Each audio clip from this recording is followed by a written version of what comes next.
compartilhar com você Romanos capítulo 6,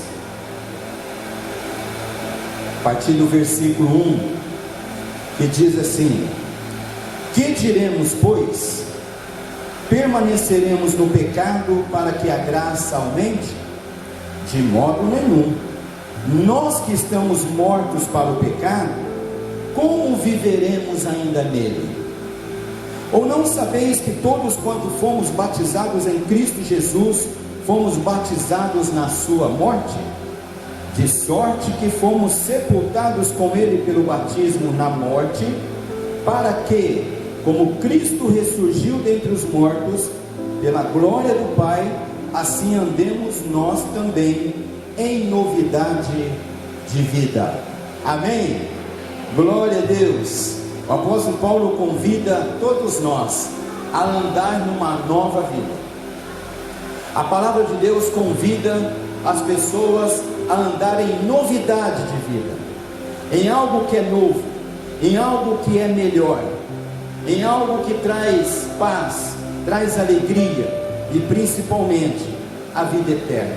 E eu quero começar essa palavra com a pergunta do apóstolo Paulo, quando ele diz assim: como viveremos ainda no pecado, nós que para ele já morremos? Se nós já morremos para o pecado, como nós podemos viver nele novamente?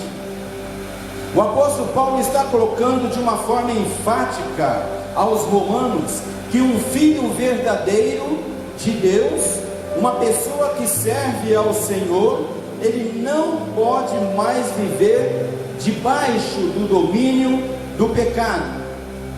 Nós não podemos mais aceitar a pressão da escravidão do pecado em nossas vidas. E por que isso? Porque nós fomos libertos mediante a morte do Senhor Jesus Cristo lá na cruz do Calvário. Nós fomos libertos do pecado e do poder do pecado. Por isso que Jesus, ele declarou, antes de passar pela experiência da cruz, ele declarou: e conhecereis a verdade, e a verdade vos libertará. Então só tem uma coisa que liberta o homem, só tem uma coisa que liberta você do pecado: Jesus, que é nada mais, nada menos que o Logos de Deus, o Rema de Deus, que é o que? A palavra. Jesus é o Verbo de Deus, Jesus é a palavra de Deus. Vamos lembrar que quando Deus criou o mundo, tudo foi criado por intermédio de Jesus. Mas pastor, onde estava Jesus na criação do mundo? Na palavra. Haja luz. Ali a presença do Pai, do Filho e do Espírito Santo. Então quando nós conhecemos a palavra, conhecemos a Cristo, temos um encontro com Ele, e Ele passa a ser o centro da nossa vida, então essa verdade que nós estamos conhecendo, que é a verdade absoluta, melhor que a minha, melhor que a sua, melhor que qualquer uma que tentam inventar no mundo, essa verdade absoluta que é Jesus, ela liberta, ela transforma, ela tira a pessoa do poder do pecado e traz a pessoa para o reino da luz. Então o que nós precisamos entender é que na vida cristã nós vamos enfrentar muitos desafios. Na vida cristã nós vamos enfrentar algumas coisas contrárias, vamos ter uma grande responsabilidade, que é de viver de um modo diferente. Mesmo no mundo conturbado, mesmo no mundo cheio de anseios errados, cheio de propostas indecentes, nós temos a responsabilidade de viver uma vida correta na presença daquele que nos libertou, daquele que nos transportou das trevas para a sua luz. É isso que nós precisamos entender nesta vida que nós estamos caminhando. E é justamente aí que começa um conflito dentro dos nossos corações, entre aquilo que eu estou vivendo agora e aquilo que eu vivi antigamente. É o conflito da carne contra o espírito, porque quando você era carne, você era carne, mas agora você está no Espírito de Deus. Aí há o conflito da carne contra o espírito. Só que antigamente quando você ainda não tinha essa libertação do poder do pecado, o pecado sempre vencia, a carne sempre dominava, o eu sempre estava acima de tudo, e pecávamos, mas não sentíamos culpa nenhuma, porque nada nos impedia de viver no pecado. Mas agora que eu tenho o Espírito Santo de Deus em mim, as coisas mudam. E aqui no versículo 11 do capítulo 6, diz assim: assim também vós, considerai-vos como mortos para o pecado, mas vivos para Deus em Cristo Jesus, o nosso Senhor. É uma mudança, é um renascimento. E o que nós precisamos entender, amados irmãos, é que o pecado não pode mais ter domínio sobre a sua vida, não pode mais ter domínio sobre a minha vida. Jesus garantiu isso para você, amém?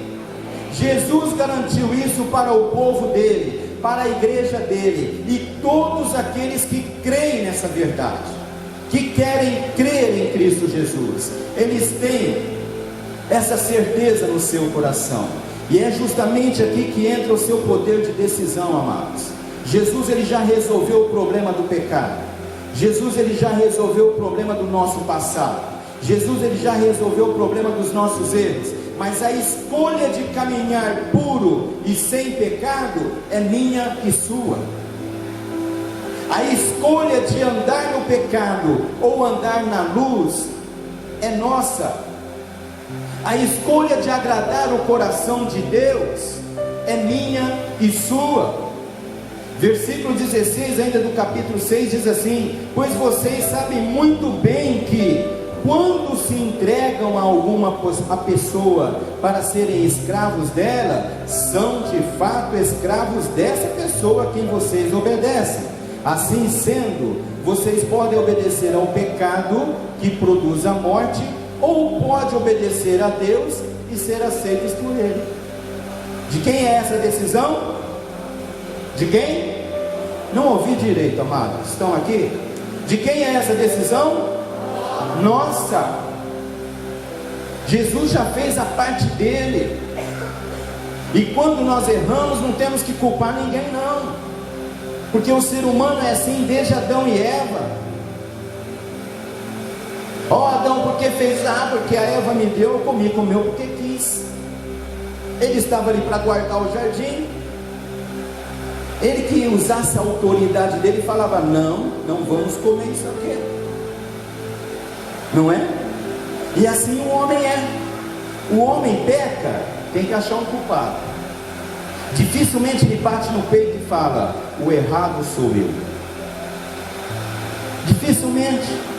E quanto mais a pessoa fica culpando as coisas ou culpando os outros, mais ele se afunda.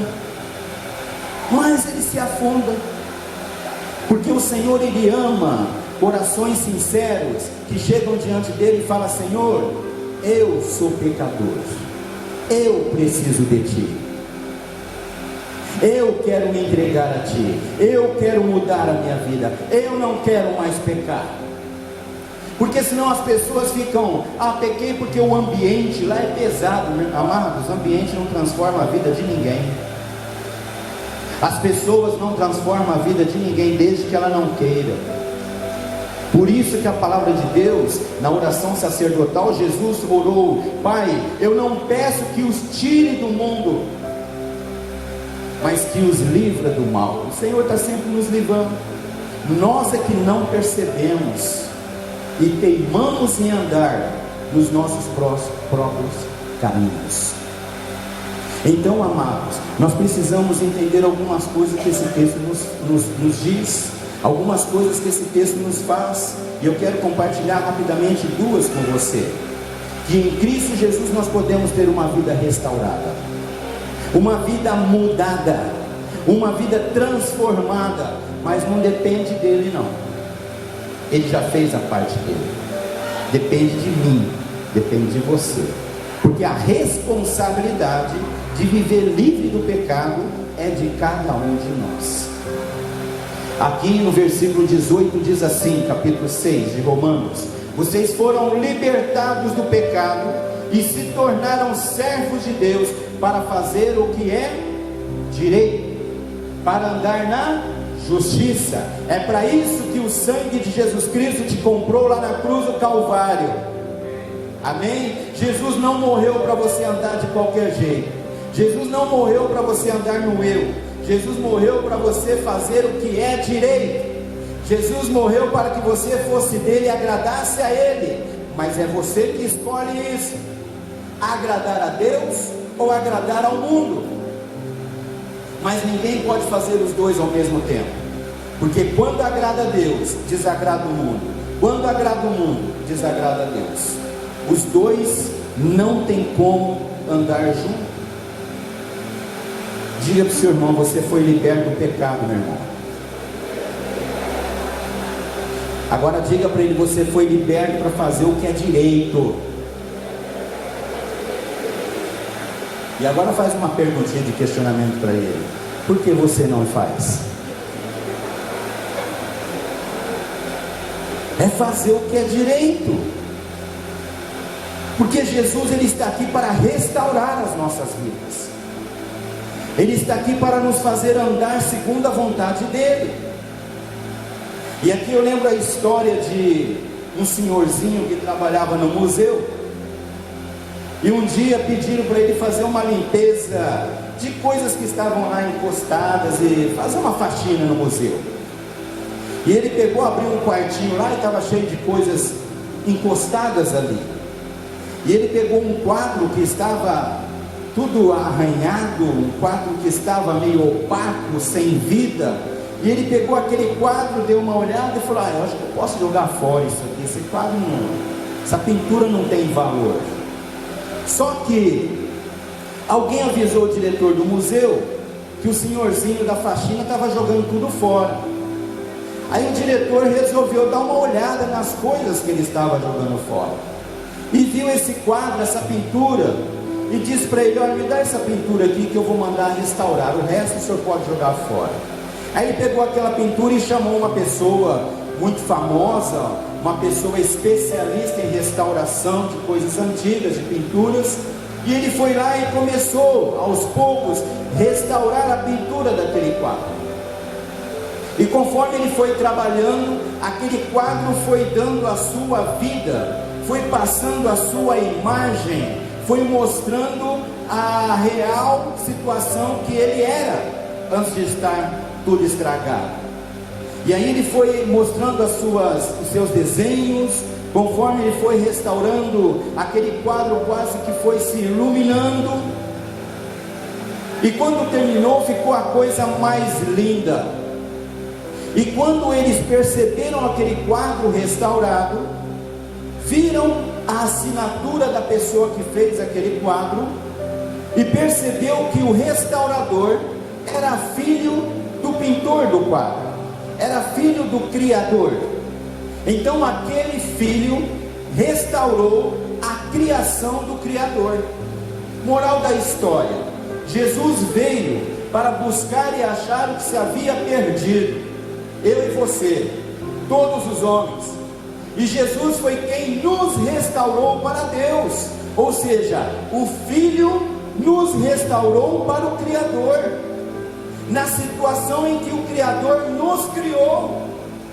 Mas o pecado nos arranha, o pecado nos deixa opaco, o pecado nos destrói, o pecado nos deixa sem brilho. Mas Cristo, Filho do Criador, Ele restaurou o nosso brilho, Ele restaurou a nossa alegria. Assim como aquele quadro passou a valer milhões depois da restauração, eu e você temos muito valor diante de Deus, porque Ele nos criou com talento, Ele nos criou com capacidade, Ele nos criou para brilhar. Mas o pecado vem para ofuscar. Entende isso, amados? Quantas pessoas de Deus ofuscadas, dando mais voz para o diabo do que para Deus, com quantas coisas para fazer no reino, e ele fica ouvindo: você vai fazer? Não, não faz não, outro faz. Olha quanta pessoa na igreja, deixa, tudo sonido do diabo, e as pessoas vão dando ouvido, e aquele brilho que você tinha, aquele talento que Deus colocou em você para ser usado para Ele, não está sendo usado para ninguém, pelo contrário, está sendo usado para o inimigo sem saber. Mas eu não faço nada, pastor, no mundo. Não, mas quando você não usa o que é para Deus, é porque o inimigo te abafou, o inimigo te ofuscou, o inimigo tirou o seu brilho, e você, ao invés de estar lá na entrada do museu, você está lá no quartinho jogado, sem saber. Quantas vidas estão jogadas por aí, com seus talentos, e sabe por que não brilham? Porque caem no jogo do inimigo de ficar culpando, porque o irmão, porque o pastor, porque a igreja, porque não sei quem. Meu irmão, chega para Deus e fala: Senhor, o problema sou eu. Amém, amados? O problema sou eu. Eu fiz isso muitas vezes na minha vida. O problema sou eu preciso mudar. Nós precisamos mudar, nós precisamos entender certas coisas. E Deus fala pelo seu Espírito. Mas se você quer ser restaurado pelo Senhor, é assim que você tem que viver. Porque o amor do Filho por você restaurou a criação do Pai. Você é uma criação do Pai, amados. Deus, Ele te fez perfeito. O pecado que te deixou imperfeito. E hoje depende para quem você está dando ouvido. Para o mundo, para essas verdades que não são absolutas, são apenas opiniões que se transformam em verdades. Você está dando mais valor a que? Pensamentos ou Bíblia, palavra de Deus?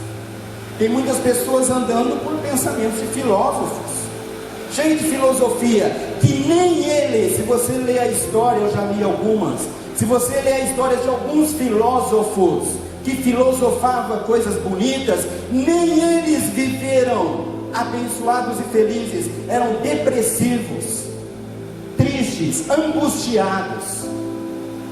Pode ler, eu desafio você pegar livro de filósofos, ler a história deles.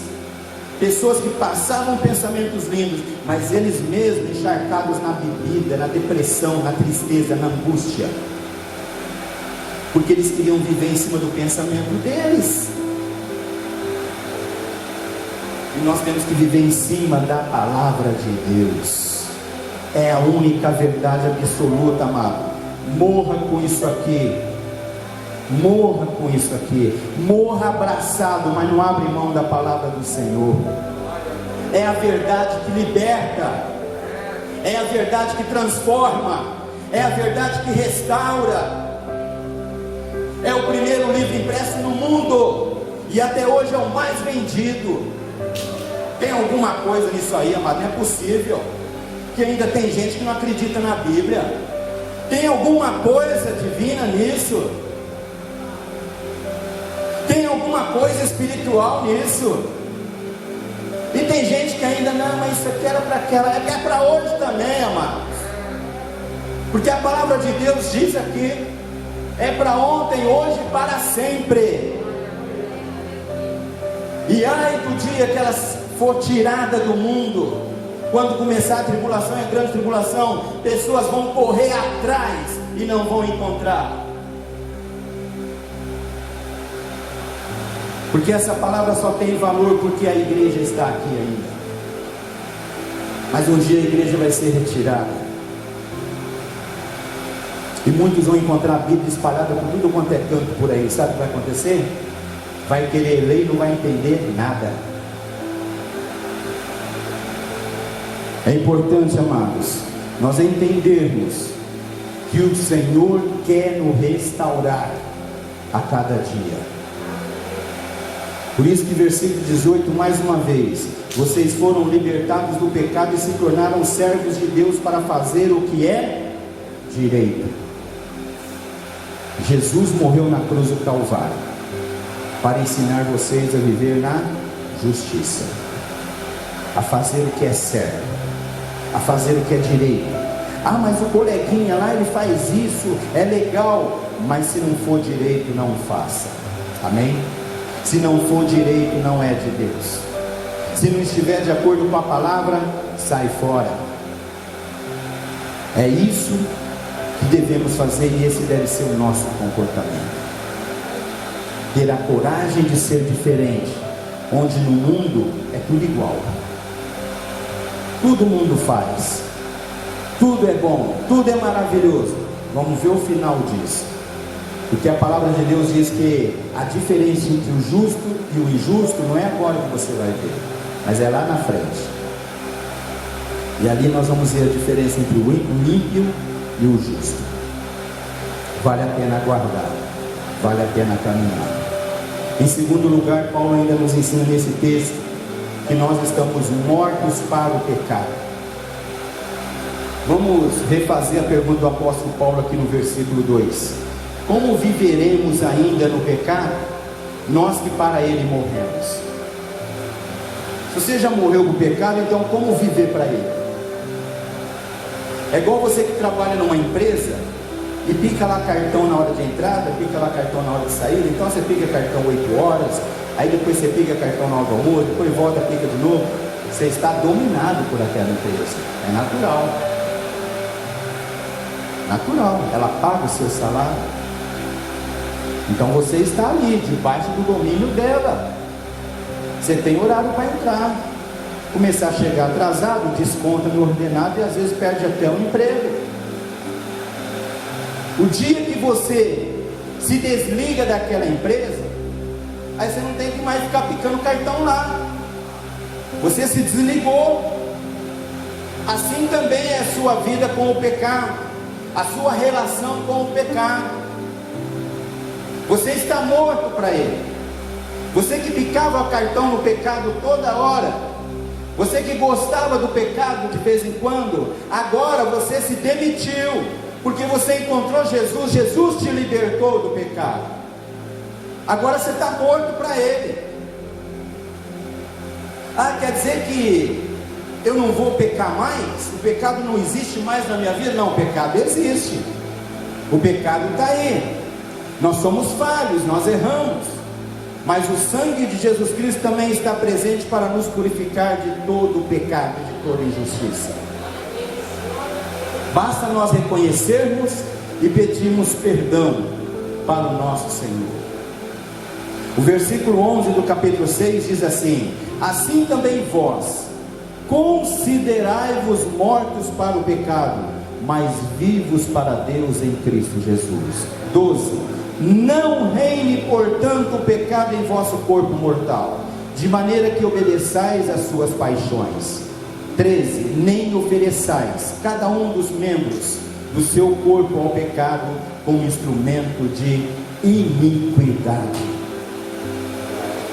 Agora nós não podemos mais oferecer o nosso corpo para o pecado, amados, porque Jesus quer você no corpo, na alma e no espírito. Ele quer você por completo. Ele não quer um pedacinho de você. Ele não quer algum tempinho de você. Ele quer o tempo todo você. Ele quer a sua vida toda. Ele quer envolvimento, compromisso. E Paulo nos ordena que não deixemos o pecado reinar em nosso corpo. Não deixe o pecado chegar no nosso corpo mortal. Entenda algo importante, amados: o reino do pecado sobre nós, ele será destronado quando realmente nós deixamos o reino de Deus governar. Amém? O que diz a oração do Pai Nosso? Uma das partes dela: venha a nós o seu reino. Nós vivemos o reino de Deus, mesmo estando na terra. E o reino de Deus é amor, é justiça, é paz, é alegria no Espírito Santo. E como nós podemos fortalecer a presença do reino de Deus em nós? Confessando. Todos os dias você tem coisas para confessar ao Senhor. Não durma de um dia para o outro sem confessar os seus pecados. Amém? Não deixe passar de um dia para o outro os seus pecados. Não deixe acumular. Deixa, depois eu peço perdão de uma vez. Não. Vai pedindo perdão diariamente. Vai pedindo perdão em cada pecado, em cada momento. Porque o sangue de Jesus Cristo vai nos refazendo. E o Senhor vai nos ensinando com os nossos erros, com as nossas quedas. E isso gera o que? Gera crescimento. Aleluia! Gera crescimento. Então é bom cada dia pedirmos perdão ao Senhor pelos nossos erros, pelos nossos pecados, consciente e inconsciente, porque às vezes pecamos até inconscientemente, e devemos pedir perdão ao Senhor. Uma forma de trazer também a presença do reino de Deus sobre nós é negar um pouco o nosso eu. Hoje nós estamos vivendo um tempo em que o eu está muito exacerbado, o eu está muito no trono, sabe? E as pessoas estão, não, porque eu faço e acabou, ninguém tem nada com isso, não, porque eu vou e fim de papo, não, porque a vida é minha, tudo envolvida no eu, o eu quero, eu vou, é meu, eu que paguei, eu que pago. Hoje o mundo está girando em torno disso, e nós precisamos entender, amados, assim como o apóstolo Paulo diz que logo já não sou eu quem vivo, mas Cristo vive em mim. No momento em que eu tenho um encontro com Cristo, já não é o eu que está em evidência, mas as pessoas têm que olhar em mim e ver Cristo, e ver o amor de Deus, e ver paz, ver alegria, ver comprometimento, ver aliança, porque o mundo está sedento disso, de ver pessoas que externam a glória de Deus, não externa o eu, porque do eu o mundo está cheio, desse orgulho, dessa soberba, o mundo está lotado. O que o mundo está carente é de ver pessoas cheias da glória de Deus. Quando você vai lá na padaria, as pessoas veem que você tem a glória de Deus. Quando você vai no mercado, as pessoas veem que você tem a glória de Deus, porque você é diferente. Às vezes eles nem sabem o que, mas você é diferente em alguma coisa. E é isso que a igreja do Senhor precisa: exercitar o testemunho cristão. E para isso nós precisamos andar no Espírito e jamais satisfazer as vontades da carne. É combater os frutos da carne. Sabe quais são os frutos da carne? Gálatas 5,19. Ora, as obras da carne são conhecidas, e vocês conhecem todas elas que eu vou falar aqui, que o apóstolo Paulo citou em Gálatas: prostituição, impureza, lascívia, idolatria, feitiçaria, inimizade, porfia, ciúmes, iras, discórdias, dissensões, facções, invejas, bebedices, glutonarias e coisas semelhantes a essas, a respeito das quais eu vos declaro, como já outrora vos preveni. Preste bem atenção, palavra de Deus, não minha, que não herdarão o reino de Deus os que tais coisas praticam. Amém? Alguém pode dizer amém? É palavra de Deus, palavra do Senhor. Amados, nós estamos mortos para o pecado, e vocês estão tomando essa posição maravilhosa hoje, de poder nascer para Cristo Jesus, viver uma vida em Cristo Jesus. As coisas antigas vão ficar para trás. Deus não vai levar em conta o seu passado, Deus não vai levar em conta o que você fez. Deus quer saber da sua vida de agora em diante. Amém? Uma vida pura nos caminhos dele. Eis que tudo está se fazendo novo, as coisas antigas já se passaram, já se foram. Deus está trazendo um novo para a sua vida hoje, irmãos. Deus está trazendo algo novo, algo poderoso, algo maravilhoso, que vocês vão desfrutar por toda a vida de vocês, aqui agora e depois na eternidade. Isso não tem preço. Isso não tem preço. Na nova vida em Cristo, amados, nós somos restaurados para uma nova vida com Deus, uma nova vida com o Senhor. Nós recebemos a certeza de que o pecado está morto para nós. Nós não vivemos mais segundo o pecado, não vivemos mais segundo a carne, mas nós vivemos segundo o Espírito. O nosso velho homem foi cravado lá na cruz do Calvário junto com Cristo Jesus, onde Ele levou sobre si os nossos pecados, as nossas dores, os nossos sofrimentos, e tudo que realmente nos sufocava e nos deixava sem brilho. O Senhor nos restaurou para brilharmos novamente. E vocês que estão tomando essa decisão hoje, tenha ânimo, não tenha medo de ser diferente, não tenha medo de andar diferente. Tenha sempre forças em Cristo Jesus para vencer o pecado, para vencer o mal, porque Jesus, Ele já conquistou a vitória que todos vocês precisam, a vitória que todos nós necessitamos, lá na cruz do Calvário, onde Ele derramou sangue precioso. Amém? Fique de pé, igreja. Louvado seja o nome do Senhor. Aleluia. Que você possa aproveitar este momento depois dessa palavra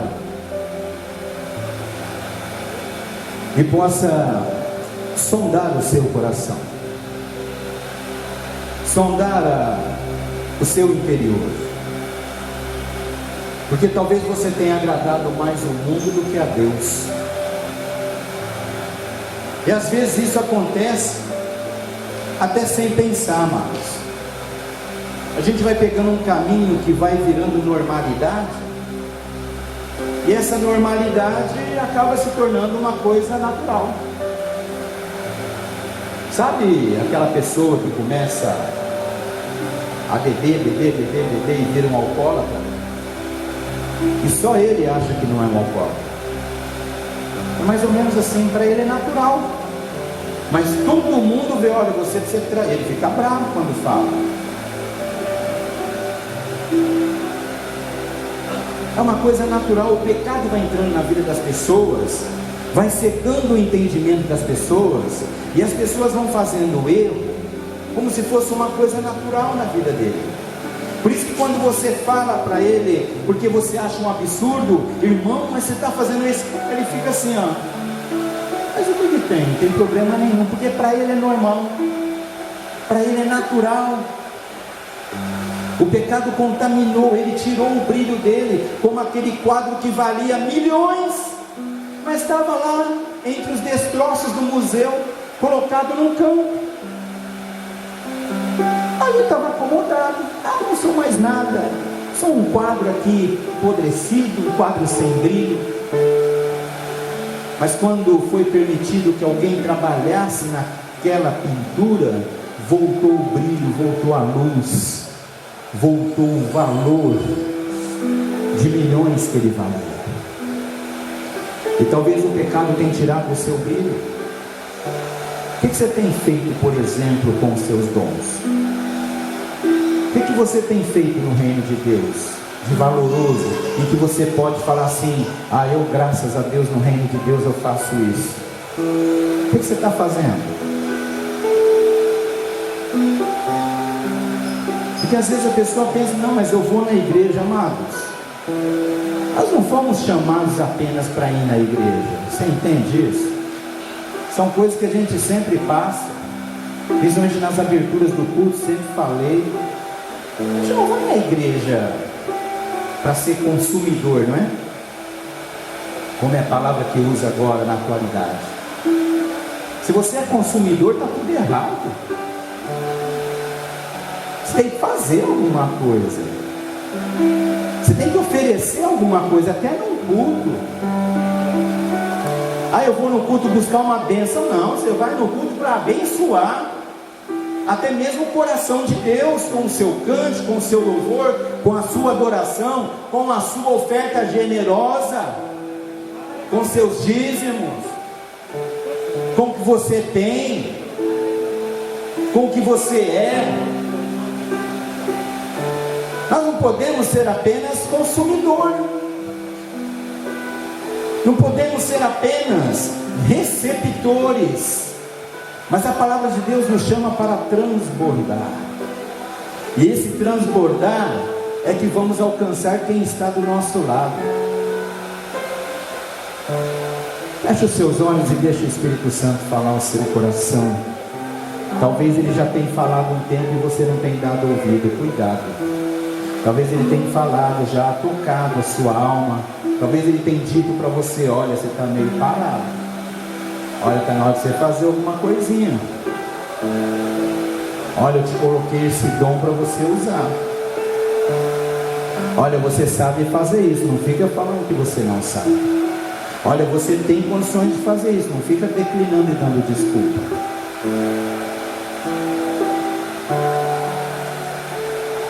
Pai amado, em nome de Jesus, nós tivemos um encontro contigo, Senhor. Nós tivemos um encontro com a sua palavra, Deus. Nós não podemos dizer que não sabemos, não conhecemos a Ti. Nós conhecemos muito bem, ó Pai, o que Tu fizeste por nós. Nós te damos graças pela vinda de Jesus Cristo a este mundo, que nos restaurou na Tua presença, Senhor. Restaurou a nossa comunhão contigo, porque segundo a Tua palavra nós éramos inimigos de Ti, mas Jesus nos transformou em amigos. Não somos apenas servos, mas somos Teu amigo, Senhor. Somos filhos e herdeiros da promessa. Aleluia.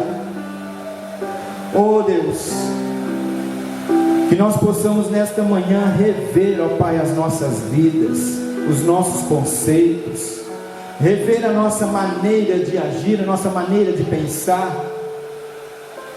rever, ó Pai, se muitas vezes não agimos com soberba, com orgulho, quando na verdade nós ainda não sabemos absolutamente nada, porque em todos os aspectos, em todas as coisas, nós precisamos de Ti. Nós não podemos viver sem a Tua presença. Ó Pai, nesta manhã, Senhor, sonda os corações que aqui estão. Sonda os corações, ó Pai, daqueles que estão diante da Tua presença. Fale, Senhor, a cada um deles. Mostre o Seu amor, mostre a Sua graça, para que eles recebam de Ti em nome de Jesus. Recebam restauração e recebam, ó Pai, a verdade, que eles podem vencer o pecado, eles podem vencer os vícios, os maus hábitos, eles podem vencer todos os obstáculos que eles têm em sua vida, colocado pelo pecado e pelo mundo. Pai, abençoa essas vidas que aqui estão, e aqueles que estão abrindo seus corações. Entre, ó Pai, e faça morada, e faça a Tua vontade, em nome do Senhor Jesus, em nome do Senhor Jesus. Aleluia, amém, glória a Deus. Louvado seja o nome do Senhor, amém. Louvado seja o nome daquele que nos libertou. Dê uma salva de palmas ao nosso Senhor Jesus. Ele merece toda a honra.